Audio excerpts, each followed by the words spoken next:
आप सभी को नमस्कार। स्वागत है आपका आज के सेशन पे। आज हम लोग करने वाले हैं साइंस का टॉप 15 एमसीक्यूज देखेंगे। बहुत ही ज्यादा महत्वपूर्ण एमसीक्यूज है आपके आगामी एग्जाम जो होने वाला है, जो कि है आपका एसआई। इसके अतिरिक्त आरआई का पेपर हो या आपका हॉस्टल वार्डन हो या प्यून का पेपर हो, तो ये चारों एग्जाम के लिए बहुत ही ज्यादा महत्वपूर्ण रहेंगे। हम लोग थोड़ा सा डिटेल एंड डेप्थ जाने की कोशिश करेंगे, थोड़ा बेहतर तरीके से समझने की कोशिश करेंगे, देखेंगे कितना आपसे बन रहे हैं। लास्ट में कमेंट करके बताइएगा और ये भी बताइएगा कि ये सेट आपको कैसा लगा। चलिए शुरू करते हैं। शुरू करने से पहले बताना चाहूंगा मैं आपको, हमारे सीजीपीएससी संकल्प का ऑनलाइन मैथ्स का क्रैश कोर्स शुरू हो रहा है। 18 तारीख से क्रैश कोर्स शुरू है, 17 तारीख तक इसकी फीस जो रखी गई है वो 999 है। उसके बाद 1500 हो जाएगा। तो आप इस स्पेशल जो बेनिफिट है इसका फायदा उठाइए। Sub inspector, hostel warden, CGPSC, revenue inspector, ये सबको टारगेट करते हुए हमने मैथ्स का क्रैश कोर्स शुरू किया हुआ है। अगर आप अंबिकापुर क्षेत्र से बिलोंग करते हैं तो हमारा ऑफलाइन भी मैथ्स का क्रैश कोर्स चल रहा है और साथ में सीजीपीएससी और व्यापम के भी क्लासेस चल रहे हैं, तो आप चेकआउट कर सकते हैं। ज्यादा डिटेल के लिए इस नंबर पे व्हाट्सएप करें या कॉल करके जानकारी प्राप्त कर सकते हैं। चलिए शुरू करते हैं और आते हैं सबसे पहला क्वेश्चन। सबसे पहला क्वेश्चन है हमारे लिए, निम्नलिखित में किस दृष्टि दोष में रेटिना के सामने प्रकाश का फोकस उत्पन्न होता है? ऑप्शन देखते हैं, निकट दृष्टि दोष, दूर दृष्टि दोष, जरा दृष्टि दोष या इनमें से कोई नहीं। तो आपको पहले आंसर टिक करना है, साथ में करना है आपको। चलिए इसका आंसर आपने कर लिया होगा। इसका जो सही आंसर है वो हो जाएगा आपका ऑप्शन नंबर ए, निकट दृष्टि दोष। इसी निकट दृष्टि दोष को हम लोग इंग्लिश में बोलते हैं मायोपिया। होता क्या है एक्चुअल में, ये एक ऐसी कंडीशन है जहां पे आपको पास का दिखेगा, समझिएगा इसको, पास का दिखता है लेकिन दूर का नहीं दिखता। इसको बोलते हैं हम लोग निकट दृष्टि दोष। और इंग्लिश में एक और नाम है इसका, कभी कभी आपको ये नाम भी सुनने को मिल जाएगा, जिसको बोलते हैं हम लोग शॉर्ट साइटनेस। शॉर्ट साइटनेस नाम से आपको ये मिलेगा। ठीक है, इसको हम लोग समझने की कोशिश करते हैं क्या। ये देखिए क्वेश्चन में क्या बोला था कि रेटिना के सामने प्रकाश का फोकस उत्पन्न होता है, मतलब रेटिना पे इमेज नहीं बन पा रहा है। ये वाले पोर्शन को हम लोग रेटिना बोलते हैं, ये वाला पोर्शन आपका रेटिना कहलाता है। तो जब आपका इमेज जो रहता है यहाँ जाके टकराएगा, तब कोई भी लाइट जो है यहाँ पे जाके टकराएगी तो इमेज फॉर्म होता है। तो रेटिना से पहले बन रहा है, मतलब यहाँ पे बन रहा होगा, ये देखिए, है ना, यहाँ पे बन रहा होगा। तो ये हो गया आपका निकट दृष्टि दोष। और इसको ठीक कैसे कर सकते हैं हम लोग? इसको हम लोग ठीक कर सकते हैं, इस वाले लेंस को अगर आप पहचान पाए, इसको हम लोग बोलते हैं कॉनकेव। कॉनकेव लेंस के जरिए इसको ठीक किया जा सकता है। हिंदी में क्या नाम है इसका? हिंदी में इसको लोग बोलते हैं अवतल, अवतल लेंस। और कॉन्वेक्स जो रहता है उसको बोलते हैं क्या? उत्तल। तो निकट दृष्टि दोष यानी कि मायोपिया को ठीक करने के लिए क्या इस्तेमाल हो रहा है? कॉनकेव। और दूर दृष्टि दोष जो रहेगा आपका, उसको ठीक करने के लिए क्या इस्तेमाल करेंगे हम लोग? कॉन्वेक्स। तो ये लेंस को आपको ध्यान रखना है, क्वेश्चन आते हैं यहां से और रिपीटेड क्वेश्चन पूछे जाते हैं, तो इसको आपको ध्यान रखना है। आगे चलते हैं। श्वेत कोयला किसे कहा जाता है? भूतापीय विद्युत, पवन विद्युत, जल विद्युत या इनमें से कोई नहीं। तो ये एक टर्मोलॉजी है जिसका इस्तेमाल किया जाता है किसको डिफाइन करने के लिए? ऑप्शन नंबर सी को डिफाइन करने के लिए, जल विद्युत। जल विद्युत यानी कि आपका जल से बिजली जब हम लोग उत्पादन करते हैं उसको जल विद्युत कहा जाता है। आगे चले, अगला है, निम्न में से किसके द्वारा सूर्य तपन का एक भाग सोख लिया जाता है और पृथ्वी की विकृत ऊष्मा का संरक्षण भी किया जाता है? ऑप्शन देखते हैं, ऑक्सीजन, नाइट्रोजन, जल वाष्प या कार्बन डाइऑक्साइड। क्वेश्चन अगर आपको समझने में दिक्कत हुआ होगा तो मैं इसको डिक्टेट कर देता हूं आपको। देखिए एक प्रोसेस होता है जिसको हम लोग बोलते हैं ग्रीन हाउस गैसेस के लिए इस्तेमाल कर रहे हैं हम लोग के पृथ्वी में जीवन पॉसिबल हो पा रहा है, कारण यही है ग्रीन हाउस गैसेस। एटमॉस्फेयर गर्म रह पाता है, इसी वजह से हम लोग के पास जो है नॉर्मल टेम्परेचर मेंटेन हो पाता है। हमने बहुत ज्यादा सुना हुआ है क्लाइमेट में बदलाव आ रहा है, क्लाइमेट में बदलाव आ रहा है, कारण क्या है? ये ग्रीन हाउस गैसेस है, ये बहुत ज्यादा बढ़ जा रहे हैं। तो मतलब क्या होगा? सूर्य का जो तपन है, ये सूर्य तपन है, भाग सोख तो लिया जाएगा लेकिन बहुत ही ज्यादा गर्म आपका पृथ्वी हो जाएगा। बहुत सारे अभी ट्रीटी वगैरह भी साइन किए गए हैं ताकि 1 डिग्री से तापमान को कम करने की कोशिश की जाए। पॉसिबल तो दिख नहीं रहा है लेकिन कोशिश जरूर कर रहे हैं। तो सूर्य तपन एक भाग सोख लिया जाता है और विकृत ऊष्मा का संरक्षण भी किया जाता है, मतलब फिर सूखने के बाद आपका ऊष्मा बाहर छोड़ना भी है। तो ये कौन करेगा आपका, तो जो ग्रीन हाउस गैसेस है वही करेंगे। ऑक्सीजन, नाइट्रोजन भी होते हैं वैसे, ऑक्सीजन तो डेफिनेटली नहीं होगा, नाइट्रोजन, जल वाष्प या कार्बन डाइऑक्साइड। तो आपका बाय डिफॉल्ट जो दो ऑप्शन बचेगा ना, वो बचेगा जल वाष्प और कार्बन डाइऑक्साइड। कार्बन डाइऑक्साइड आपको लगेगा इसका आंसर हो सकता है, लेकिन इसका आंसर जो है वो आपका जल वाष्प, जिसको हम लोग इंग्लिश में क्या बोलते हैं, इंग्लिश में इसको बोलते हैं वाटर वेपर। बहुत बड़ा रोल प्ले करता है ये पृथ्वी को गर्म रखने के लिए। जैसे कि एक क्वेश्चन आपका सीजीपीएससी ने पूछा हुआ है कि सबसे गर्म ग्रह कौन सा है। जनरली सब क्या लगा के आएंगे, सबसे ऊपर सबसे पहला कौन सा आता है, मरकरी, है ना, सब लगा के आ जाएंगे मरकरी, मरकरी होता है, जबकि ये गलत हो जाएगा। सबसे गर्म ग्रह जो है वो आपका विनस। कारण क्या है आपका, यही एटमॉस्फेयर, हमारे पास एटमॉस्फेयर, इस वजह से हमारे पास जीवन संभव है। मरकरी के पास एटमॉस्फेयर नहीं है, तो एक साइड पे गर्म होता है, दूसरे साइड पे बर्फ जमते रहता है। वीनस, इसके पास एटमॉस्फेयर है, तो एक साइड पे गर्म होता है तो दूसरे साइड पे भी गर्म रहता है, तो इसका ओवरऑल टेम्परेचर जो रहता है वो सूर्य में, मतलब आपका पूरा सोलर सिस्टम में सबसे ज्यादा इसी का रहता है। ठीक है, तो ये हो जाएगा आपका अगला क्वेश्चन। अगले क्वेश्चन पे चलते हैं। एक नक्षत्र का रंग निर्भर करता है उसकी किसके ऊपर निर्भर करता है, सूर्य से दूरी पर, त्रिज्या पर, घनत्व पर या पृष्ठ ताप पर। सही आंसर क्या हो जाएगा, नक्षत्र का मतलब हम लोग क्या ले रहे हैं, नक्षत्र का मतलब हम लोग ले रहे हैं स्टार। सूर्य से दूरी, त्रिज्या, घनत्व या पृष्ठताप। देखिए आपको लगेगा कि सूर्य से दूरी के ऊपर ही निर्भर कर रहा है, जबकि ये गलत हो जाएगा। इसका जो सही आंसर है वो हो जाएगा आपका पृष्ठ ताप पर। पृष्ठ ताप का मतलब क्या हो जाता है, इसको हम लोग इंग्लिश में बोलते हैं सरफेस हीट। इंग्लिश में हम लोग इसको बोलेंगे सरफेस हीट। ठीक है, जब हम लोग स्टार की बात कर रहे हैं ना, तो स्टार जब मतलब शुरुआत में रहता है, जब वो यंग एज पे रहता है, आप इसको बोल सकते हैं, तो उस टाइम में उसका जो कलर रहता है वो ब्लूइश टाइप का रहता है। जब वो बूढ़ा होता रहता है धीरे धीरे, तो वो व्हाइट कलर की तरफ बढ़ना शुरू कर देता है। लेकिन ये हम लोग को पता कैसे चलता है, अगर हम लोग को लाइट को देख के ही बताना रहे स्टार के बारे में, तो हम लोग इसका पृष्ठ ताप देखते हैं। ठीक है, उसका सरफेस का हीट देखते हैं। आप इसको ऐसे भी देख सकते हैं, गैस एक बहुत अच्छा एग्जाम्पल है। गैस को देखिएगा, जब उसमें गैस पूरा का पूरा भरा हुआ रहता है तब वो नीला कलर का दिखता है। अब जब धीरे धीरे गैस खत्म होने लगता है तो वो आपका हल्का सी येलोइश फ्लेम और येलोइश फ्लेम टाइप का और हल्का सा ब्राउनिश फ्लेम टाइप का आपका जलना शुरू कर देता है। आगे चले, अगला क्वेश्चन पे आते हैं। ब्लू से रेड जाता है, एक्चुअली में इसको करेक्ट कर लीजिएगा। जब आपका जो स्टार रहता है वो शुरू में रहता है ना, जब एकदम यंग एज, एकदम जब यंग एज में रहता है तो ब्लूइश टाइप का रहता है, धीरे धीरे वो व्हाइट होता है।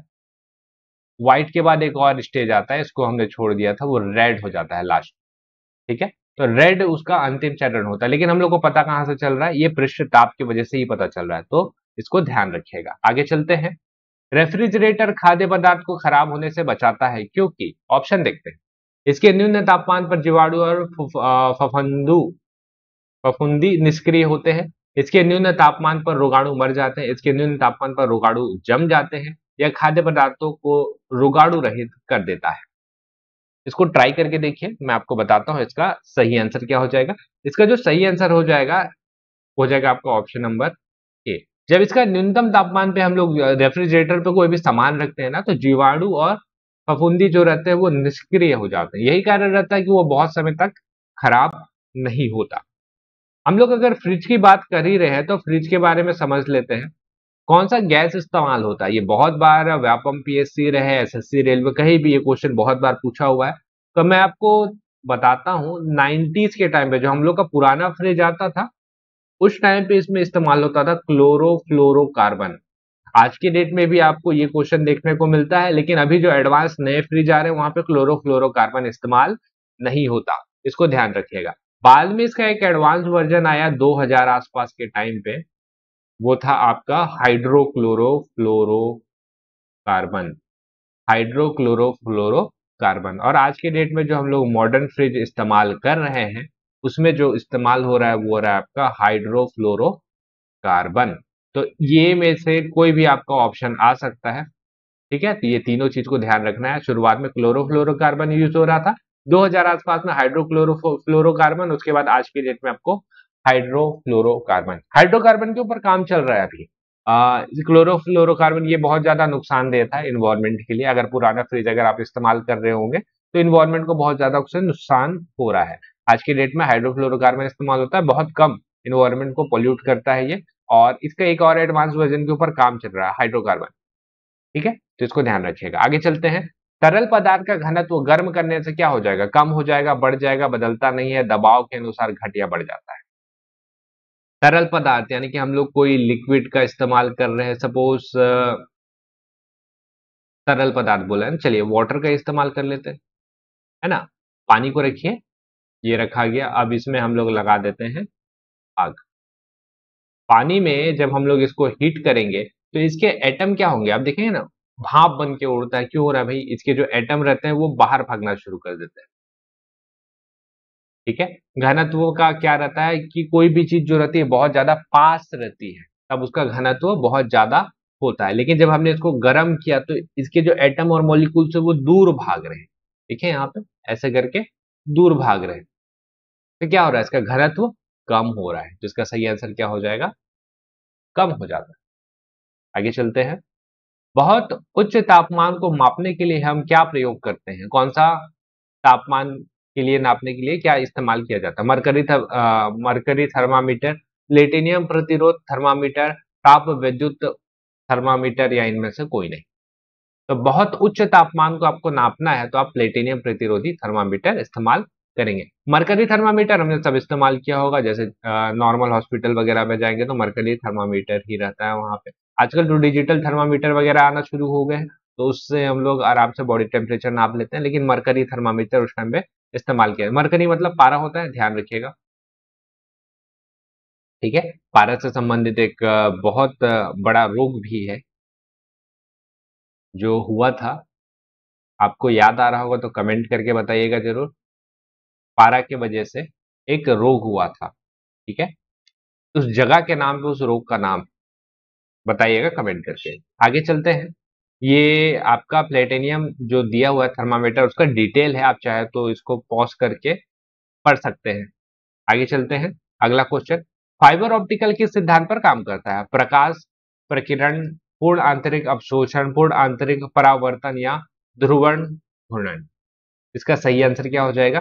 फाइबर ऑप्टिकल आपका काम करता है आपका टोटल इंटरनल रिफ्लेक्शन पे। सही आंसर मतलब क्या हो जाएगा आपका? ये क्वेश्चन बहुत बार पूछा हुआ है, इसको बनाइएगा जरूर। पूर्ण आंतरिक परावर्तन, इसको समझते हैं।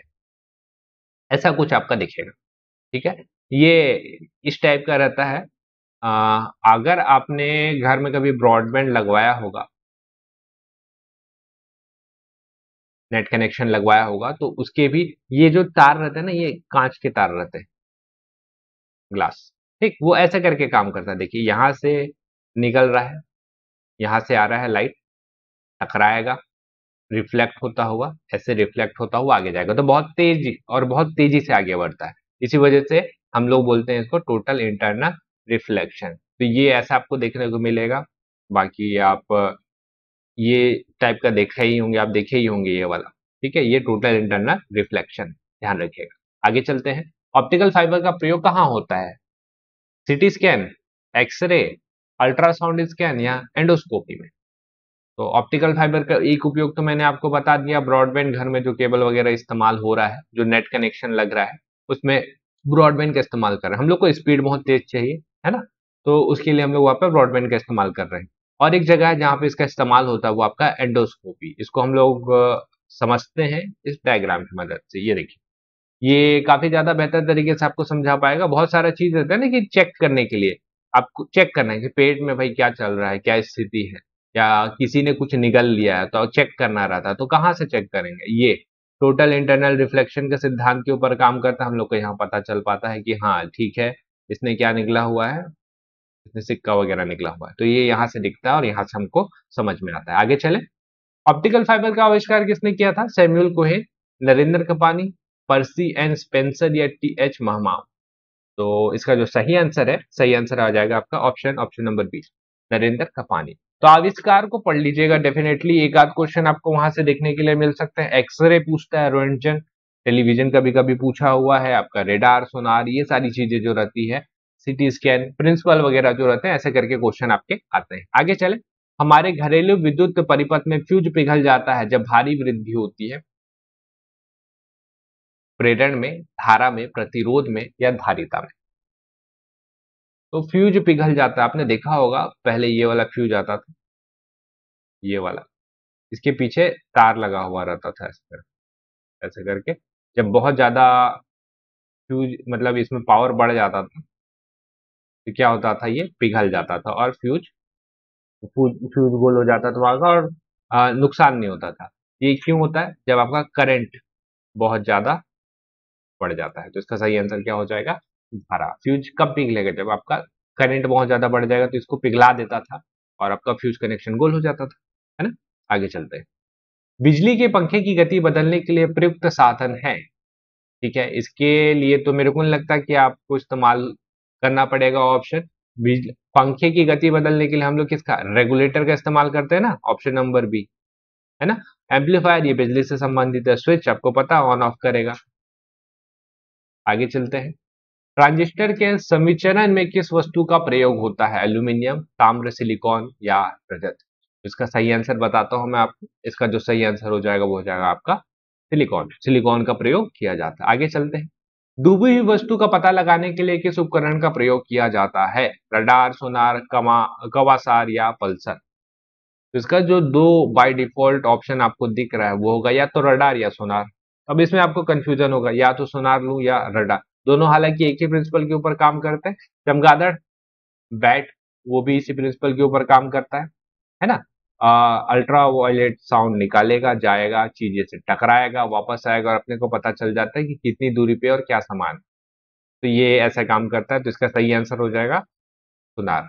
ठीक, इसको समझते हैं। यहाँ पे देखिए, सोनार का इस्तेमाल ऐसा होता है कि यहाँ पे हम लोग जनरली नाव पे सोनार का इस्तेमाल होता है, नीचे की सरफेस पे ये जो रेस है वो जाते हैं, टकराते हैं, और मशीन जो रहता है वो कैलकुलेट करके बता देता है कि नीचे पे क्या है। यहाँ पे बेलकुनी है, यहाँ पे आपका कोई छुपा हुआ अगर जहाज है तो जहाज भी आपको पता चल जाएगा। और यही सेम प्रिंसिपल का इस्तेमाल किया जाता है इधर रडार के लिए। लेकिन रडार का इस्तेमाल हम लोग कहाँ पे करते हैं, प्लेन वगैरह पे इस्तेमाल किया जाता है, फाइटर प्लेन वगैरह पता करने के लिए इसमें इस्तेमाल करते हैं हम लोग, ठीक है। यही है कि पूरी इधर से निकल रही है, जाके टकरा के वापस आ रही है, अगर कोई प्लेन वगैरह उड़ रही होगी यहाँ पे तो आपको पता चल जाएगा कि यहाँ पे कोई प्लेन उड़ रहा है। क्यों, गई, टकराई, वापस आई, रडार बता देता है कि हाँ यहाँ पे कोई प्लेन उड़ रहा है। आखिरी क्वेश्चन करते हैं, किस स्थान पर चुंबकीय याम्योत्तर और भौगोलिक याम्योत्तर के बीच कोण कैसा होता है, समक्रांतिक, अक्षांश, दिगंश या नीति। इसका सही आंसर बस ध्यान रखिएगा, इसका सही आंसर हो जाएगा आपका समक्रांतिक। ये थे हमारे 15 क्वेश्चन। आशा करता हूँ आपको पसंद आया होगा। कमेंट करके बताइएगा ये वाला सेट आपको कैसा लगा। ये थे हमारे साइंस के एमसीक्यू। इससे पहले हमने कॉन्स्टिट्यूशन का किया है, ज्योग्राफी का भी किया हुआ है, और कंटिन्यू डेली बेसिस पे भी आपको और भी एमसीक्यूज मिलेंगे। चैनल पे नए होंगे तो चैनल को सब्सक्राइब जरूर कर लीजिएगा, बेल आइकन को भी दबाइएगा। और कुछ एमसीक्यूज हम लोग करते हैं टेलीग्राम पे, तो उसके लिए हम लोग के टेलीग्राम चैनल से आप जरूर जुड़िएगा। चलिए मिलेंगे हम लोग अगले वीडियो पे और अच्छे एमसीक्यूज के साथ। तब तक के लिए आपका बहुत बहुत धन्यवाद।